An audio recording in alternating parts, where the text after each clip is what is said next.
C'est une page qui se tourne chez l'un des plus gros vendeurs de livres du monde. Jeff Bezos va quitter aujourd'hui la direction d'Amazon. Il ne sera plus le directeur général de cette entreprise qui a fait de lui l'homme le plus riche de la planète. Alors pourquoi quitter une position aussi flatteuse, il faut bien le dire?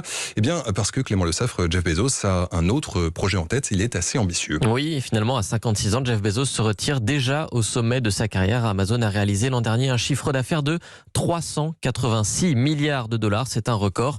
Et son PDG, on l'a dit, en a profité pour s'installer confortablement sur le trône de l'homme le plus riche du monde. 201 milliards de dollars, c'est sa fortune personnelle. Alors qu'il semble loin, le temps de la petite start-up fondée en 1994. En 27 ans, Amazon a révolutionné notre façon de consommer pour le meilleur, avec cet accès en 2 clics à tous les produits imaginables. Et pour le pire, avec un modèle polluant, socialement décrié et qui, selon certains, fait très mal au petit commerce.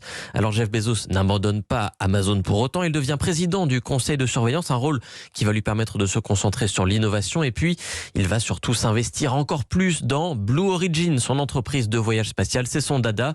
Jeff Bezos doit s'envoler personnellement dans l'espace le 20 juillet. Donc, on entendra encore parler de Jeff Bezos, mais tout de même, il faut s'habituer au nom de son successeur, qui devient donc l'un des hommes les plus influents du monde. Il s'appelle Andy Jassy. Qui est-il? Eh bien, c'est un fidèle parmi les fidèles de Jeff Bezos, 53 ans, dont 24 passés chez Amazon.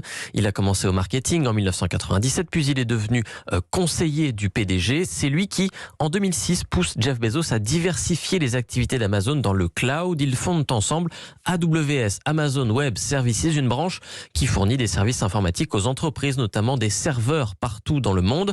En 15 ans, c'est devenu un géant du secteur dirigé par Andy Jassy. Donc depuis 2016, AWS est tellement rentable qu'elle est devenue la première source de profit d'Amazon devant le e-commerce.